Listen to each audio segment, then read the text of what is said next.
Friday night, time for another evidence-based triathlete podcast. This is going to be a fun one. Yeah, it's Friday night. I always love it when we have a guest. John, this is always the best hour of the week, and this is going to be even better because we get to share it with another person, one of our colleagues. And so, yeah, this is going to be a really good one.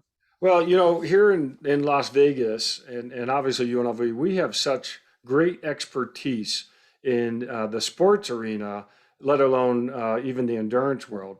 And it is fun tapping into some of that expertise. And tonight we've got a distinguished professor. And Brad, I don't think I knew that you're a distinguished professor. That is impressive. Thanks, John. Yeah. So this is Dr. Brad Donohue. He is over in the Department of Psychology at the University of Nevada, Las Vegas. He's a colleague, a friend, and an athlete himself, boxing of all sports. So that maybe we'll chat about that a little bit as we go along. But really importantly for what we're going to talk about tonight is that he has started and has been working on research projects regarding mental skills in athletes. And he created this Optimum Performance Program in sports, or TOPS. And I was talking with Brad one day, and I said, Brad, we got to have you on this podcast because endurance athletes really have a lot of. Well, let me go back. Ted and I love talking about triathlon. Ted is from a very clinical sports medicine area. Mine's more in the biomechanics ex-phys area, but we merge those worlds. But we always recognize there's a whole nother part to athlete performance that we don't have expertise in, but we recognize the importance, and that's the mental skill part of it. Right. So this is going to be a lot of fun talking with you. Ted, what are you thinking about mental skills here? It's so interesting, right? Because you and I have so much experience in the areas that we have, but we have very little experience in this, although we think a lot, right? Like we think about the psychology of performance all of the time. And we've talked about it many times, but just really giving our opinion. And I mean, and I've read some on this, and I've tried to be a better triathlete through some mental work. And I've done some work in mental work on rehabilitation of injury. But no, I think that this is an area that many triathletes could, and just endurance athletes in general, are missing. And I hate to say it's low-hanging fruit, but and Brad, maybe you can and help us out with that. But this is the kind of thing that it doesn't make your legs sore, right? You don't have to sweat a whole lot. You can do it indoors, and you can do it while you're recovering from workout sessions. And it's just another in my mind, this is just another piece of the puzzle. Well, why don't we start with that, Brad? Maybe Brad is he's got federal funding running this program. He has an army of students. And by the way, Brad, I was in one of your students in one of the meetings, and I loved your motto on the wall: "Catch being good," and I stole that. So I actually shared that with my department. I love that. But Brad, maybe talk a little bit about, give us a big picture viewpoint of what TOPS is all about. Well, it was named by Lisa Kelleher. She used to be the associate athletic director, as you know, John, and she basically, we were starting up. I had a funding from the National Institutes of Health, and specifically National Institute on Drug Abuse, and we were charged to go ahead and help with mental health, and specifically like substance abuse. And this is, gosh, back in 2011. I don't think they were really talking about mental health back then with athletes. And so it was the first grant that NIH ever gave out for it. And so we knew that there was going to be a problem, because I used to box, and you guys have been athletes, and you know that there's a big stigma against going into mental health programming. And when you're an athlete, very performance driven, toughing it out, that kind of thing. And so I think at the time, we were really concerned with that. So we were talking with Lisa, and she's like, well, why don't you just call it, it's an optimization program, just call it the Optimum Performance Program. That's what you guys are going to be doing. And, that was really true, because we basically, we wanted to hit with what we were calling mental strength and stability, and, mental skills and that kind of thing. But we also wanted to work with sport and physical health, and then also add relationships and creativity and things like that. into our target domains. And so basically we just changed the whole damn nomenclature and got rid of all this pathological, kind of direction. Like no one wants a part of that. So we just started having fun coming up with these different programs that were really focused on optimization. And back then, I don't think we were really using those kind of terms too much. And so it was kind of unique. We took, some, like this one thing that they call like the Cbt Triangle. It has a triangle, and you have thoughts, behaviors or actions, and feelings, representing, how someone's, those things are influenced by situations. And what happened was we went ahead and started to think, well, if we put performance in the middle of that triangle, everything is pretty much interacting in changing performance. And so we started to look at the ones that we can control, which was thoughts and actions. And then we just basically went from there to just say, hey, you're just an athlete. You're just trying to optimize your performance in sports and in life. And we're just going to try to move you over to the optimization side. And that's what we really did. And we came up with all these really cool things, and, basically had some good evidence with it afterwards. Well, and I love it because you've taken the scientific approach to something that is hard to measure. Yeah. And and you've done a lot of different experiments and have published a lot of data on the effectiveness of these skills. Yeah, I mean, like it started with anecdotes, like I was at as you mentioned, I used to box. And while I was at the Olympic Training Center, I was doing round robins with Andrew Maynard, who won the gold medal, and Phil Jackson, who later fought, twice on Showtime for the heavyweight championship of the world. And, battling against these guys, it creates a lot of anxiety. So we were doing these round robins, and I remember talking with someone at the time that later on, I think it's Shane Murphy was the first Olympic sports psychologist up there. And, it was really interesting. He said something like, when you're in there, just make it simple for yourself because you're overthinking it. Just think, hit and don't be hit. And it was crazy because just that little, statement that he said, made it, quite a bit different for me, really made a difference. And, at that point, it really changed and won a national championship and that kind of thing. I really saw the benefits of sports psychology in general, and then trying to, optimize those things. So that's what we've been doing lately, is trying to take the program that we developed with the UNLV athletes and now expand it out to high-level elite athletes, persons that are in, in the Olympic competitions, national competitions, and even world competitions, other ones. So it's going pretty good now. And you work with all levels of athletes that you talk about, not only the elite athletes, but I call them the mere mortals, Yeah. It's really interesting. A few months ago, we were talking with the superintendent for Clark County Schools, and man, he was just really into the whole idea about optimization. He had some really innovative ideas and was talking about, hey, why don't we do TOPS with, our schools, and was asking like, how could we roll this out? And, hopefully, we can do that. Cause, with all the stressors these kids are going through with COVID and whatnot, sport becomes like a really great way to, be able to optimize their mental wellness while helping them out with their performance in school and, and sports and other things. So it's really interesting. But if you think about it, if you're going to try to help kids out with their mental wellness, what better than sport? And especially because it doesn't interfere with the sports curriculum. I'm sorry, the curriculum at school, because teachers are overloaded. They don't really have the time to go and allocate to mental wellness, but we need it, and so sports really becomes, that after school kind of, time where you can kind of do that with a program like TOPS. Oh, I love it. All right, so I like how you got into the story of getting into this world through boxing and something someone said to you. So just quickly, your training, where did you do your undergrad and your master's and your PhD? Well, so I was at University of Kansas, for my undergrad, and then went out to Nova Southeastern for my doctorate.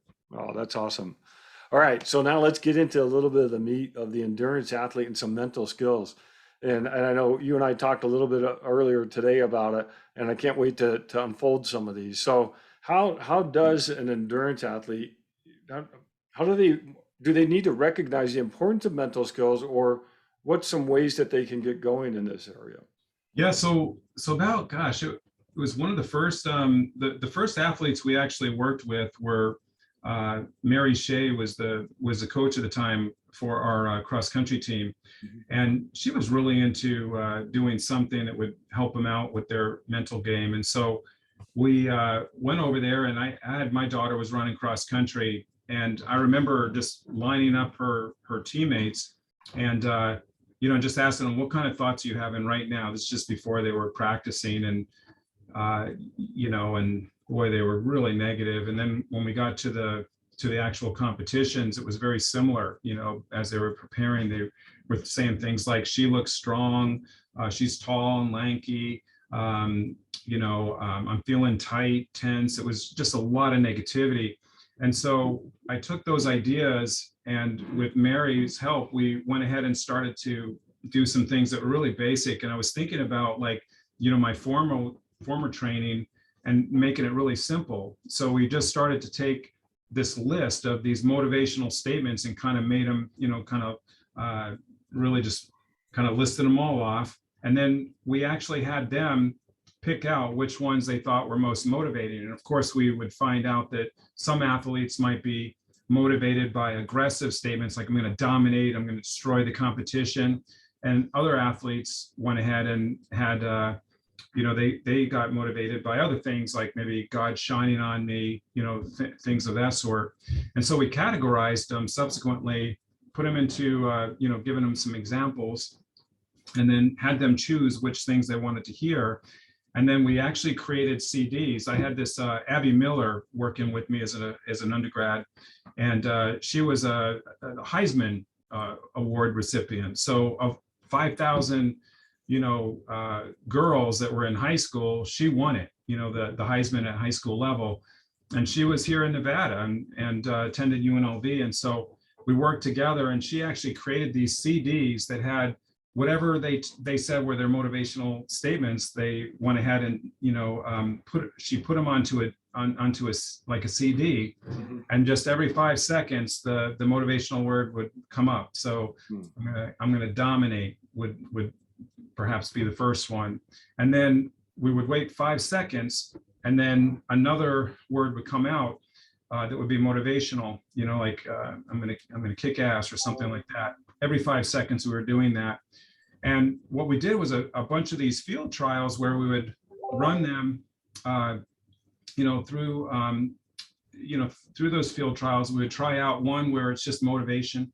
Then we would do another one where we'd have a motivational statement, and then we would have a focus statement, like something a coach might say, like keep my hands loose, run through the finish line, drop my shoulders, things like that. And it would just be the instructions. And then we did another one where we started to alternate them. So like the motivational statement would come out like, I'm going to dominate. And then it would be drop my shoulders 5 seconds later. And then we'd reinforce that focus statement with another motivational statement, like God shining on me might be that one. And so we just kind of did this rotation. So it was really interesting because the first motivational statement acted as it primed them to be more receptive to, basically feeling good about hearing whatever that focus statement is. And then once they said the focus statement, they then, would have the other motivational statement to reinforce them for staying, on that task of listening to that focus statement. So it just kept on going. Anyway, we started to move them into different kind of conditions, and we found out that the motivational statements weren't as effective as the motivational and control statements or focus statements when we did them together. So that was more effective. And like in 1,000 meters, we reduced it by, I think it was 7 seconds if we alternated them, 5 seconds if we did just motivational. And then when we did this control, like white noise, then, it actually had a deleterious effect. It reduced their performance in 1,000 meters by 2 seconds, I think it was. So it's pretty cool. That's really neat. Actually, I've done a lot of this, motivational thoughts and affirmations, thoughts like that, but I've never thought about combining it with this other aspect where you're trying to link it to form or what have you. That's really neat. Well, we did these other ones there. It's a little bit more anecdotal because we didn't do formal field trials like we did with what I just said, but we tried out different things, like we would compare yoga, like yoga exercises, to the motivational statements. And we found that, the motivational statements, again, were a little bit more effective, but not statistically more so, as when we combined them. So when we combined them, then it was more effective than yoga. And so that was kind of cool. And we did some other things neatly too. Like there's one thing where we found out that, and again, this is anecdotal, we didn't have the field trials, but if we kind of mixed in, if we had coaches or teammates or someone else yelling the things at them, that helped. But what was interesting is it didn't always give out the same, they didn't always have the same satisfaction. So for example, if a parent might say something, maybe that would throw them off and they wouldn't really like it. Like imagine like an overly zealous parent yelling something. Like I remember my father, I'd be boxing, trying to focus in on the other person, and my father's yelling something and it's distracting me. And what do you tell your father? Hey dad, I really don't want you doing that, but anyway, in his passion, he's doing that and it's messing me up. So we started to get involved more so by trying to find out, like, what kind of words would you say, which kind of words would be best or most optimal coming from particular people, like say, for example, your teammates versus your coach versus your parents. And the interesting thing is that, like, we did find that when we did some studies with high schoolers, these weren't elite athletes, they're just, in high school competitions, that their parents were the ones that they felt improved their performance the most, followed by their coaches and then ultimately their teammates. So just little things that we were doing. And I got these lists that I could show, like maybe the viewership, and they could look at it and take a picture or something like that, and maybe they might use it if they think it might be helpful. Yeah, no, I think that'd be great. So go ahead. No, go ahead. Go ahead. Well, I wanted to share a little anecdote with you because I think this stuff is so powerful. So in triathlon, oftentimes there's a pinch point in the race, we call it, especially on the run, where it's going to be hard. Yeah. So I can think of a race that, and then John's racing this course too, in Mount Tremblant in Quebec, and we both have raced there. And there's a really steep climb through town. And it's like 15-20%. I can't remember, but it's really steep. And the race I did, we had to go up it twice. So I said, hey, I told my wife, this is where I want you to be. Because I know for me, when my wife says something to me, it really motivates me. Right. When I see her on the race course, it really motivates me. And those 2 times when I saw her in that race, I wasn't thinking about the hill anymore. Right? Even coming into the hill, I'm thinking, oh, when I make this corner, my wife is going to be right there. And whatever she says to me, it's going to motivate me and it's going to help me. And I'm telling you, both the times up that climb, I was able to turn off like the thought of this is going to be bad. Right. And it was good. Right. And I think it goes exactly what you're saying. It was the right person at the right time, at the right place, and put me in a completely different mindset. This is powerful, powerful stuff. Yeah, that's incredible. And I think as athletes, we kind of figure this out. And I think that's why you find, like, as we get more and more experienced, you just start picking up things, and I think that's a great anecdote, and it gives insights to, like my research program, in that, like I'll take that back, Ted, and try to talk with my students about that and try to figure out something we could do to standardize that, like maybe in terms of the assessments, or, certainly like just, adding it in there. But that's cool. That's really cool. Yeah. John, have you ever done that? Play somebody or yeah, like maybe Laura or somebody at a pinch point of a race? I love this because actually Laura and I have had these discussions about what to say and what not to say at a race. And so it's neat that like you said, Brad, we've sort of self-discovered some of that.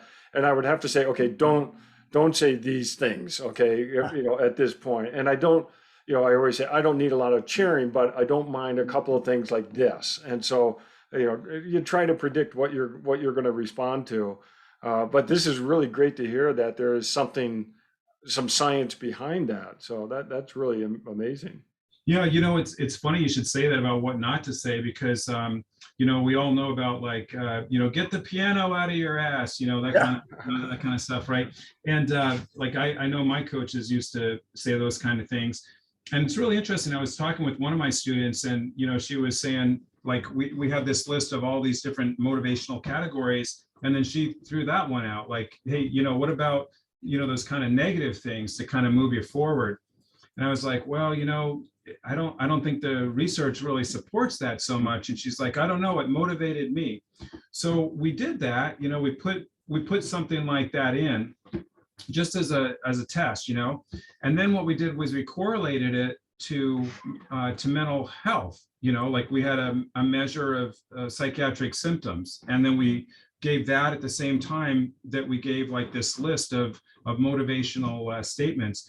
And we never published it, we just never got around to it, and we should, because it was really interesting. But the people that were motivated, by those statements, like, you're going slow, speed up, you need to work harder, stuff like that. When they were motivated in those kind of ways, they actually, their mental health suffered. Mm. So it's kind of interesting. Yeah, that was, something that could push them, and maybe they're used to that, and, might sound at first like, well, okay, well, let's just go ahead and do it.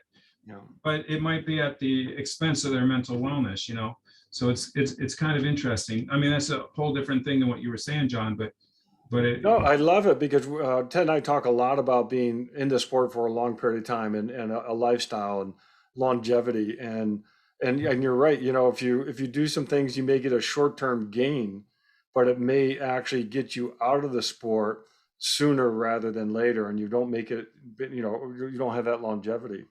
Yeah, that's right. It's just like you were mentioning about the catch being good stuff, earlier on. And by the way, that wasn't from our lab. We borrowed that over from Rex Forehand, when they first did parent training, stuff way back in the 1970s. And the logic on it is if if you catch people being good, you can and do it descriptively, where you're saying exactly what it is that you like about what they're doing.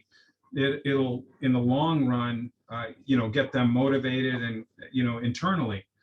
Whereas if you use these other more harsh things and rely on punishments, then you have a negative thing. So you can maybe get the result early on, but then in the long run, it's going to have an impact. And what you guys are doing, let's face it. I mean, I don't. Is there anything more difficult than what you guys are doing? If you think about it. And so I'm sure there's more difficult.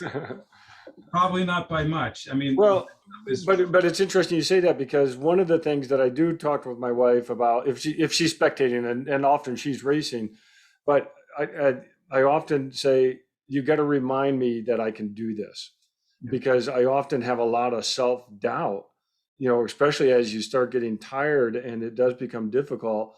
And so, things I don't like, you're looking good. I'd rather say, you can do this, believe in yourself, and that reminder that that you can do it. So yeah. and so it's interesting. Yeah. So Brad, go ahead. Does the same hold true for self-talk? Well, yeah. So what we were doing with the self-talk is we were teaching them to go ahead and to memorize those things and to try them out, like, as well. And, so we had it where we were putting them in, like they'd have a CD and they put the earphones on and they do it that way. And that seemed to work. And we also had it when we're telling them, and that's where we did those trials. And self-talk actually probably preceded that, with we're basically, when you talk, there's a bunch of different things that a lot of scientists have found out, like certain things, like you don't think about outcomes, like how you're going to do, like try to avoid the time in terms of an outcome, like to judge how you did. Like with swimmers, it's very classic to touch the wall as soon as they are done and look at the clock, and I think it's very similar to to track and field and some of the things you guys do, like everything is based on that outcome, and in terms of how successful you are. But as you guys know, like there's so many factors that play into it that are chance, and you can't control those things. So to focus on the times or the outcomes makes it very, very difficult, because you got too many chance factors in there. So instead of that, it's kind of like what I think John was just emphasizing, is just to really focus on the process of what you can control. So those things like drop your shoulders, run with your hands, loose, maybe do diaphragmatic breathing if you're that talented to do it, things like that, become the real, thing to focus on. There's other things like, avoiding shoulds and musts, like I should do this, I must do that, because of the expectational part of it. And, and instead really just focusing on the here and now, what I can control, task at hand, that kind of thing. And then when you use the motivational, that it's, I think like both of you were saying, just really uplifted types of words. Yeah, I fall into sometimes in racing, especially if it's not going well, like some negative self-talk, and it never helps me. Yeah. But you fall into it, and because some of our races are like 10, 12 hours, right? And it's pretty dang hard to stay positive, especially when things aren't going well. Yeah. And it's really easy, at least for me, I don't know about for you, John, but it's really easy for me to fall into that negative self-talk. Like, you're not good enough. You're not strong enough. You're, and almost like, I hate to say it, but like almost hating yourself. And it's, but snapping out of it's hard. So I think having a mantra or like these pre-recorded things that you can go back to might be really powerful. Yeah, like if you guys have the ability, if we could put the share screen on the share screen, I could kind of, I'd be curious to see what you guys think about these things. Yeah. That'd be great. Yeah, I'm trying to think of how I could okay, so had it on before. I love these. While you do that, I'll just say I really like this, avoiding the shoulds and musts. That's great, and also focus on the here and now. And often we talk about that in triathlon is, trying to be present as opposed to things that, like you said, that we can't control. All right, what do we got here? Well, so this is really cool. This is kind of like some of the. I'm sorry to have to turn away from it because I've got it on a different screen here. But basically, you can see that these. What we did was, when we were doing these studies, we went ahead and put some examples down, and then sorted them out by like a category, and then we had people kind of rank them. As far as. Hold on a second, I'm going to pull this around just so I'm looking at everybody. But like.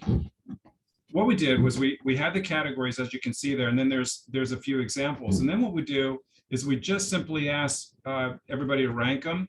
And then this is really cool. What we'll do is, like at UNLV, for instance, we'll get two people that know each other really well.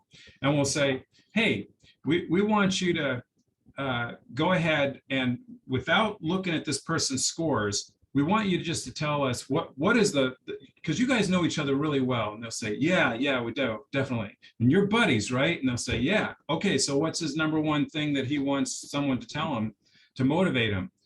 And I swear it's probably 75% of the time they say something wrong. They say the wrong category. And then I say, gosh, why is that? I mean, you guys are buddies and everything, and you didn't even know what motivates him?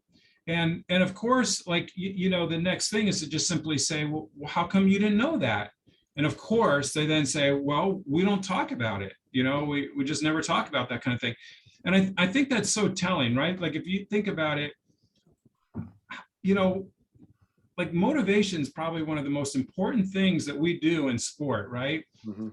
And yet it's very rare that we actually ever find out like what kind of things really motivate us.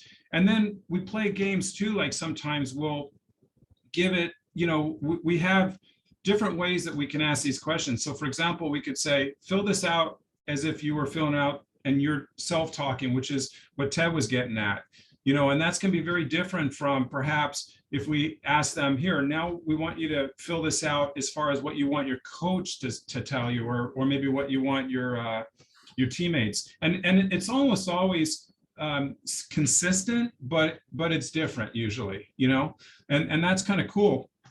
So then if it's a team, we just kind of like share them, and like what we've been doing with Sandpipers. I don't know if you guys know, but like we've got one of the best clubs in swim, in the world probably, here in Las Vegas, and we've been doing different workshops with them, and Ron Atkin, he's just doing like incredible things. Like he's our Olympic coach. He's won club sport, or I think out of all the Olympic sports, he won Coach of the Year. Just an idea how good this guy is. And so we've been working with them, kind of like just basically having them exchange the kinds of things that they do that motivate them, and themselves, and seeing what the coach is like. And it's been really pretty cool, to get more of an intensive kind of understanding about the kinds of things that they're liking, and we tried it out with John, like you were saying before. This stuff works with young kids. We've tried it out in schools, and we've had like 5th graders really getting into it. Like they watch a video, and that's on this motivational sandwich thing, and kind of shows them how to do it. And then once they see that, they're telling the teachers, hey, can we watch the motivational sandwich video again? And it's really cute. I've actually got that too, and I could show that. It takes a couple of minutes though, but but if you think it would be interesting, I could put it on here as well, or we could just talk about them. Yeah, well, yeah. If you've got it, that'd be fine. This is great. This is fascinating, and I'm sitting here. I'm looking at this list, Ted. I'm saying, oh, I wonder if I could pick out Ted's statements, and I probably would be wrong. What You would would. you say? You said, Ted, it would be, I'm going to destroy the competition. That's yours. See, and that's not me at all. I know. That's what what would yours be, Ted? I think mine might be, I've worked hard for this. That'd be probably be like, out of all of those things, like that's what I think. Like I've worked hard. Yeah, interesting. What was the thing that you wanted your wife to say, Ted? I can't remember if it was the same one or if it was a little different. No, she would just say like things like, you're looking good. Like just something like that. Look, you're looking good. Okay. Like that's usually what she says. And that to me is just like, great. Like you're looking, or you're looking strong, or she's like, sometimes just go, like, go Ted, go. Like very, cause it's quick when you go by somebody, and to the truth of the matter is just seeing her. Yeah. Does it for me. A whole other thing, right? Like just the facial expressions and just the, that obviously that closeness and that kind of thing. I mean, it's incredible, right? It's just the kind of thing though, like you just have these kind of discussions. And so, like if you filled this out and then you went it over with her, it'd be interesting to see, because like, I'd be curious to see like, like right now that works for you. I wonder, could it even be optimized? Exactly. Is there something that she might be able to say that somehow combines, I'm thinking the exact same thing. Maybe she could say, you've worked hard for this. Right. Yeah. Like, yeah. She's never said that, but she doesn't know, like, because I never really thought of that. But out of all those things, like that's probably the one that is the most meaningful to me. Yeah, and something that's kind of related to that, you guys, I'll put this over here real fast and just to see what you think about it. But this is that triangle I was telling you about, so we'll say to the athletes, hey, listen, this triangle represents your performance in the middle here, and it's influenced by your feelings, thoughts, and behaviors. And, these things are all influencing, one another. And, And performance, like if you did good or bad, according to your expectations, that's going to affect how you think or behave or feel, that kind of thing. And so we say, which ones you control? So like if we asked you guys, what do you control of these three things? What would you say? I control all three of them. I would say thoughts for sure. Yeah, and thoughts, certainly the research shows that. And interestingly, Ted, you said all three, which is something that we'll get sometimes too. And so what oftentimes happens is the thoughts is more direct, like you can think a certain thing and that might lead to better performance immediately. Same thing with actions. Like if you did something, like you weightlifting more, and then, but interestingly, like feelings is almost like a secondary thing. Like it's hard to just get on that emotion, like any athlete, right? Like I think you walk into the arena and you might feel not good that day or something, and it'd be hard to get yourself going. However, if we control the thoughts, we can indirectly control the feelings. And that's when you get really at that elite level, and so like you're experiencing that. And I just was curious to hear your opinion on it. What do you think? Because like no, I think it's 100%, it absolutely, they play hand in hand. Like I can control my thoughts, right, especially during the race or before a race, that will affect my feelings. Right. And if I have a lot, if I put all the positives in and some of the things that, about the work, like I start thinking of all the hours I've trained, all of the things I've done, all the success I've had, and that bad feeling or that feeling of anxiety can go away. Yeah, it's incredible. And so once we do that, we have that kind of discussion, we then just say, hey, listen, what we're all about is we just want to figure out what are the things that you can control. And we just want to move you over to this optimal side. And people dig that, like no one wants a part of that pathological bullshit, like it's just like to think of weaknesses and how you're going to get better and stuff. It's a lot easier to think about how you're already doing well, and we just want to make you, optimize, people like it. This is, by the way, it's kind of a dichotomy, and it's certainly not that way in actuality, but we kind of present it as a dichotomy to kind of show the differences, and so like the one corresponds with the one, two with the two, etc. And as you guys are kind of looking at that, you can probably relate with that too, like those kind of thinking patterns that are more optimal are the way that we want to, that research from not just our lab but many labs that are out there seems to emphasize that stuff works, and so then just like anything, it just becomes more practice, and trying to do it. And our behaviors at the bottom are just, pretty much the same. Well, what also strikes me here is why it's so important to surround yourself with like-minded people. And because I know sometimes, race week especially, I want to surround myself with people who are thinking like me and trying to think, in your words, thinking optimal, or having those thoughts that are going to help performance, as opposed to all those self-doubts that people may be entering. So do you look at that as well in terms of what other people are, how their thoughts may influence the athlete? Yeah, you're spot on, John. And yeah, of course we do. And that's a big part. We have so many different exercises that we're doing to try to get them, to where they're going in that direction. One thing that's interesting about our research, what we found, so we did this thing where they had to go through, they didn't have to, but the curriculum was to go through 4 months of this TOPS training, right? And we're doing all kinds of exercises to get them thinking optimally, and their goals are in different parts of their life, because we want a well-rounded athlete. We don't want someone just focused on sport, because, like Ted alluded to earlier, they'll drop out, like after a while, they're just not going to, follow through with it. So we want to make it pleasurable. We want to make it across all different areas of their life. So we'll work with them on their school and their future of what they want to do later on, and all kinds of things. But when we're doing all these exercises, the cool thing is, each one has been, tested through research, and then we're putting it together with significant others. So we'll invite a coach in for like maybe 5 or 10 minutes, because that's all they might have. And then we'll have maybe a grandmother from Watts, California, that will kind of join us on a telephone call, and we'll put her on. And what we found in the research was that if they went through these 4 months of performance training, that the more significant other types that they had involved. So like a coach would be a type of significant other, like a parent, a teammate, a girlfriend or boyfriend. The more variety that we could get, the better the outcomes were, the better their mental health at the end, and also the better their sport performance.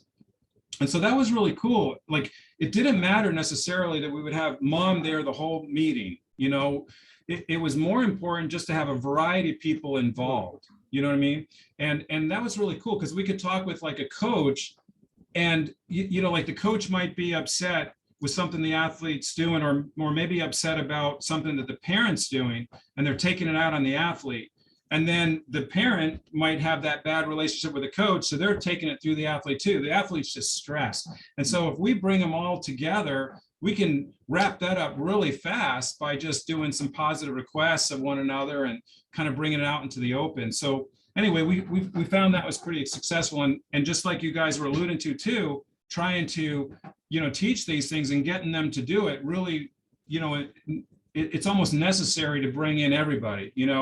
All the players have to be there at the game in order for them to really move forward. We did the same thing with Cirque du Soleil. They had a real tragic accident a few years ago, and my students and I, we went in there and we were working on things that were really cool. Like, Al Light is one of the head trainers. He was saying that he really liked this thing we did called Herd, which basically, like, there was a lot of upset, a lot of finger pointing at the time, because there was so much stress that they were experiencing. And what was really neat was this Herd procedure is basically, if someone's upset and they come up to you, you just simply hear what they have to say. That's the H. The E is to empathize with what the person is saying.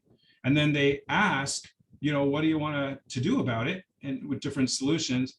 And then review the pros and the cons about that, and then ask them what they want to do to decide, what's their decision, at the end. So it's easy to kind of think about that Herd as you're going through it.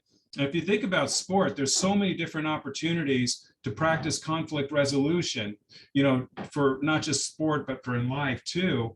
And, so it goes beyond just the sport domain. We've got to, expand it out. And I think that really makes it more fun and enjoyable. Oh, I'll tell you what, that is so practical for the endurance athlete, because we always talk about how stressful race week is.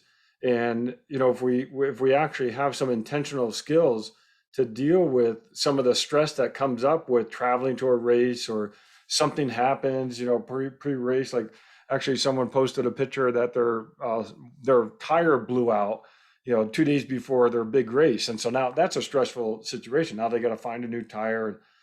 But having this skill that's intentional on how to help that athlete, that is really important. Yeah. We were coming up with all kinds of things, but they were all based on, research, but they were all practical as well. But yeah, it's good to hear you guys talking about it. I was just curious, what kind of things have you guys noticed, have worked when it comes down to the mental aspects? Well, connected to this as well, I'll say something else that we say a lot in our community is, this is an individual sport, but we never do it alone.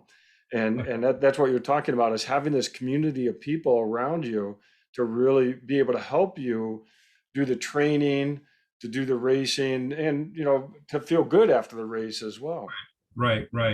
Yeah, that's fantastic. I love that. Do you guys got any competitions coming up?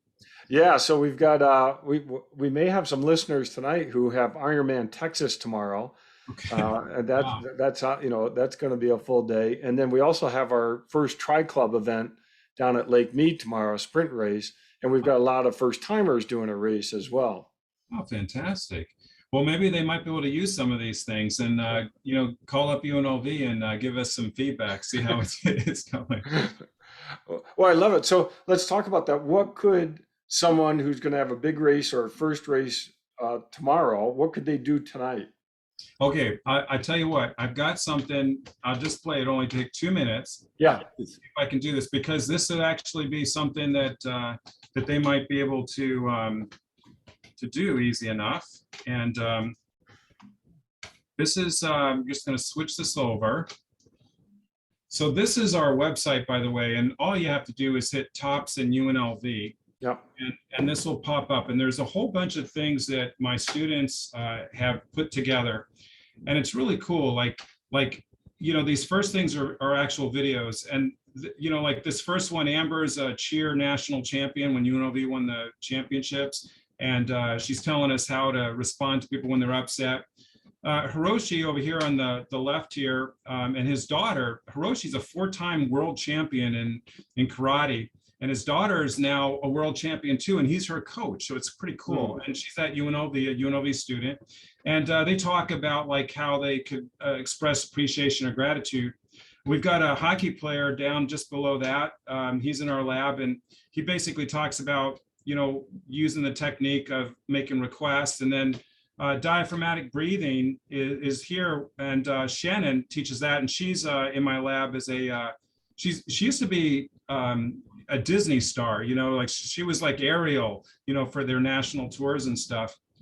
And then here's some stuff on motivation, that's up here too. So people can just go tops and UNLV. This will pop up, and they can go down and look at this. And then we've got some motivational things that, people are welcome to just cut and paste them into their own curriculums. But, they kind of like disseminate our research in applied ways. And you kind of like look at the things that might be relevant and share them. And so we've had some really good success with teachers using these. And we don't know if they work or not, but the techniques are.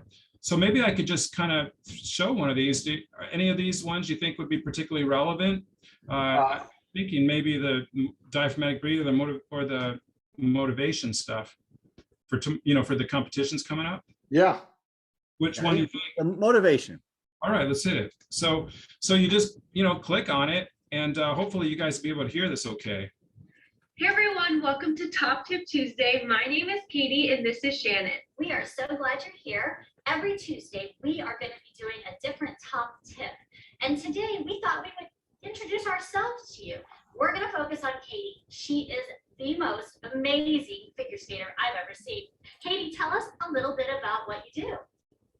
So I am a competitive figure skater. Like you said, I train every day, and I also am a skating coach, and I teach little ones. It's my favorite thing in the whole wide world. I am also a full-time college student with all of that going on. So Katie, I know that you're familiar with all of the top tips for Tuesday, and we have decided this week to focus on the motivational sandwich. Can you tell us what that is? So the motivational sandwich is amazing, and I use it all the time. So it's when you take a motivational statement and say it to yourself, and then you say what you are going to do out there, a competition and a training session, and then you finish it back up with another motivational statement and make this awesome motivational sandwich. So it sounds like you know the motivational sandwich really well. Could you tell us what that would look like if you were to do that? So maybe in a training session or a competition, I like to say things that keep me calm and grounded. So maybe I would say something like, I'm going to dominate out there. I have faith in myself. And then I would say, I'm going to stay aligned over my right side in all of my jumps. And then I would say, I'm going to stay calm and I'm going to kill it out there. And that would really help me stay grounded and trust myself. You know, I like to use the motivational sandwich too, but I do it a little bit differently. I like to sing it. So I will sing to myself that I am going to be amazing. And then I will sing to myself all about how I'm going to use my diaphragm to breathe right. I'm going to articulate well, and I'm going to focus on everything that I need to make it the best show possible. And then I tell myself that I am going to rock. And it just, for whatever reason, it just works. Yeah, it's awesome. I don't even just use it at competition. I use it on my daily training sessions, and it just gets me motivated. It's feeling awesome. That is great. And do you use it with your kids too that you train? Definitely.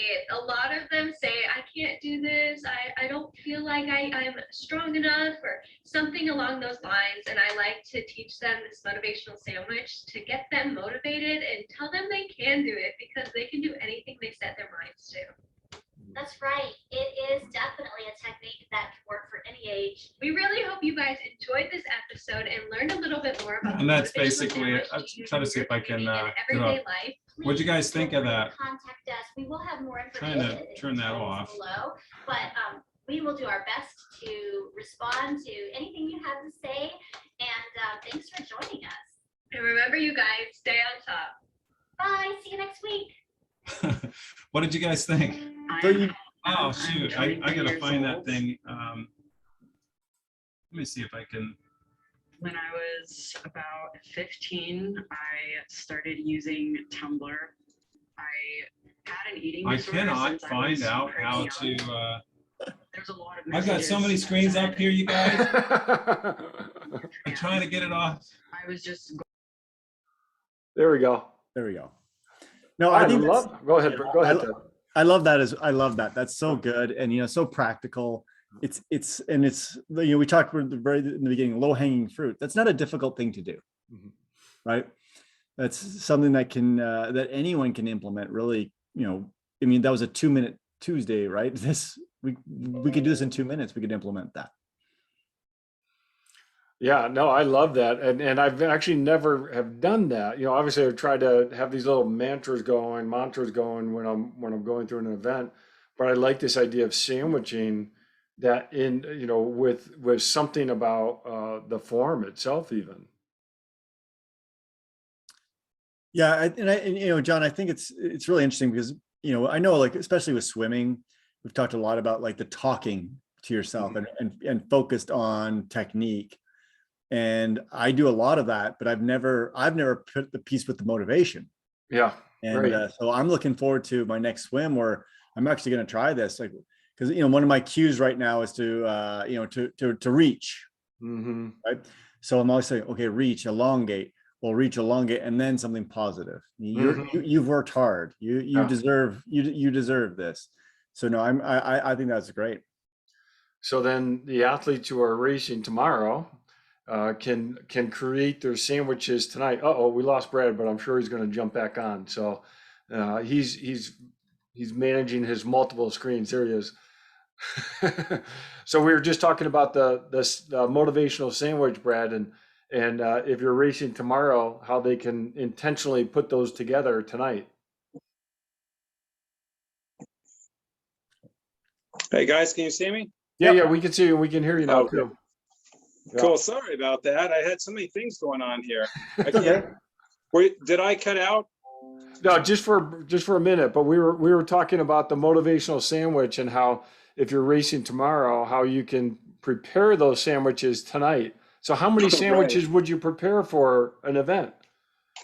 Yeah, absolutely.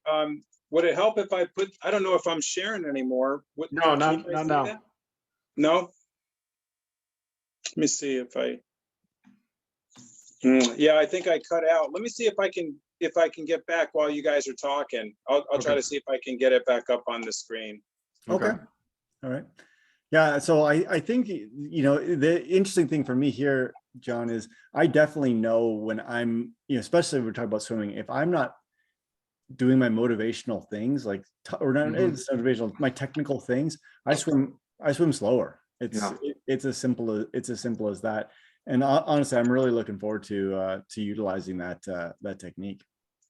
No, and what's also interesting though, I know what you mean, and I'm the same way that if I go in with a bad mood, that Oh, can yeah. influence my training. But what I also know is that once I start training, and this goes to the triangle that Brad showed. My training can then influence my mood. Yeah. And so that's interesting how I never really thought of the triangulation of these different, your behavior of training can influence your thoughts, and they can influence your feelings and ultimately your performance. No, it happens to me too. Like, going back to swimming, because, we keep track so much of this 100 split, this 100 split, this 200 split. And, if I start out and my times are poor, it's really hard for me to, to kind of get back, do you know what I mean? Yep. And I think that I need to go the other route, right? Is that have that positive self-talk and try and change the feeling, and not let the times dictate me to make my feelings, I guess, negative. Yeah. Okay. So that's one of my questions I have here is how do you as an athlete recognize when you're having destructive thoughts and how do you get out of that?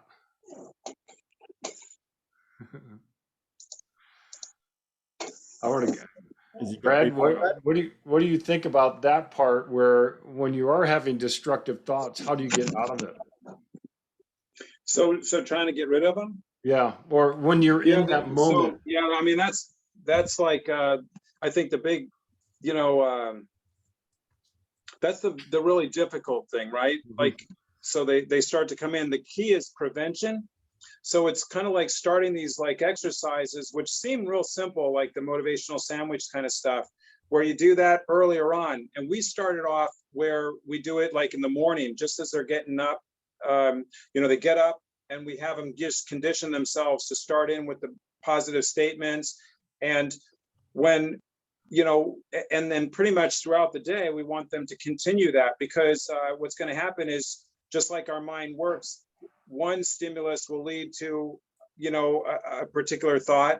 That thought will then act as a stimulus for the next one, and it just gets them into this habit. So it's kind of like the prevention is everything, and to start it as soon as they get up in the morning.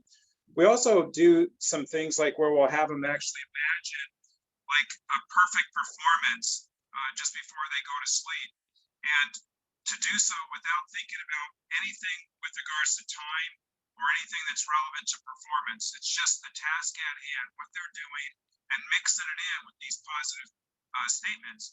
And we even do, like, we have like swimmers, for example, that we're talking, I mentioned this with John a while ago, where, you would ask them about like what they're thinking about, what they're sensing at the pool. They might say, well, I can smell the chlorine. And I said, what does it smell like? And they say, well, it burns, and I don't like it. And so they're perceiving negatively. But if they can do some exercises where they're actually imagining smelling the chlorine and it energizing them, then they're actually creating an optimization perception. And you can do that with everything. I hear my parents and they give me comfort. I hear my coach, or I see my coach and it gives me confidence. So like they do that imaginally before they go to sleep, and then they fall asleep. And the thought is that it will just continue and they'll process it. And so we've been doing things like that. And I think even if they just do it just regularly throughout the day, it's going to help quite a bit. I love this. I love the intentional approach to the mental aspect of performance in training. And so, Brad, I said I'd keep you for an hour, and we're going to have you back on. Yep. Fun. Yeah, this is really fascinating and really helpful information to have.